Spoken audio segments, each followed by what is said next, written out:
નમસ્કાર દર્શક મિત્રો, આશા ન્યૂઝ ગુજરાતીમાં આપનું સ્વાગત છે। સમાચાર મળી રહ્યા છે વડોદરા શહેરથી। વડોદરા જિલ્લા ખાતે મુસ્લિમ યુવા સંગઠન દ્વારા શ્રદ્ધાંજલિ આપવામાં આવી।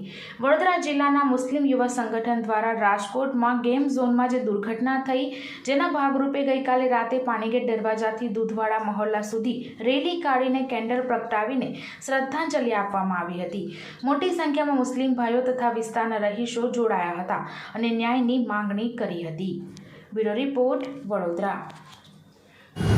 બરોડા મુસ્લિમ સમાજ તરફથી રાજકોટમાં જે ગેમ ઝોન કાંડ બન્યું છે તેના અનુસંધાનમાં આજ રોજ બરોડા શહેર મુસ્લિમ સમાજ અને બરોડા જિલ્લા યુવા મુસ્લિમ સંગઠનના આગેવાની હેઠળ શ્રદ્ધાંજલિ અને ખીરાજી અકીદતનો પ્રોગ્રામ રાખવામાં આવ્યો છે મુસ્લિમ સમાજ તરફથી। આપ જોઈ રહ્યા છો કે ગુજરાત માટે આ 4 દિવસ કાળા દિવસો તરીકે ગણાય છે।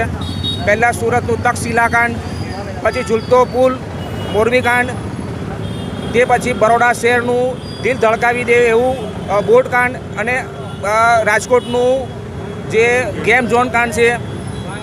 આ સરકારને અમારી નમ્ર અપીલ છે કે જે આ લાપરવાહીના લીધે અને સિક્યુરિટી અને એના વગર જે આ ગેમ ઝોનો અને જે ઝૂલતો પુલ કાંડ ને બરોડા કાંડ જે સેફટીના અભાવના લીધે આ જે કાંડો બન્યા છે તેના પર સરકાર અને પ્રશાસન ધ્યાન આપે। આના કારણે લોકોના ઘરના દીપો ઓલવાઈ રહ્યા છે, લોકોના બચ્ચાઓ મૃત્યુ પામી રહ્યા છે। તો આ જે સેફટીના જે પોઈન્ટ ઓફ વ્યૂ છે એના પર ખાસ ધ્યાન આપે અને આવનારા દિવસોમાં આવી ઘટના ના બને તેના માટે બરોડા શહેર મુસ્લિમ સમાજને જે મૃત્યુ થયા છે તેમના પરિવાર સાથે બરોડા શહેર મુસ્લિમ સમાજ છે અને એમના સાથે ખભેથી ખભા મિલાવીને જ્યાં બી જરૂર પડશે તો બરોડા શહેર મુસ્લિમ સમાજ એમના સાથે છે।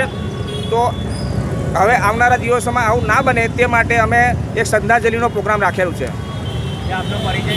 મારું નામ હાજી જુનેદ શેખ, સામાજિક કાર્યકર, વડોદરા શહેર।